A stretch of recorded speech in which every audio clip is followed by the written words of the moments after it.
Here's how to access the media controls and adjust the brightness on the G515 lineup of keyboards. The controls are pictorially represented below the F8 to page break keys, and this is applicable to the G515 TKL, G515 Lightspeed TKL, and the G515 Rapid TKL. These steps will require pressing and holding down the FN key and then pressing an additional key to trigger the function. So here's how you do it.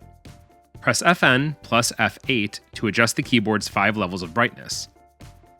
Press FN plus F9 to play or pause media.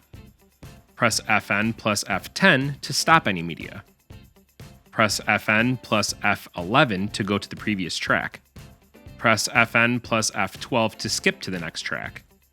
Press FN plus print to mute. Press FN plus lock to decrease the volume. And press FN plus pause break to increase the volume.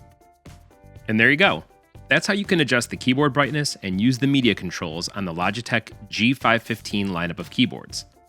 If you have any questions or for more information, please feel free to reach out to us at our support site, link in the description. Thank you for joining me, and I'll see you next time.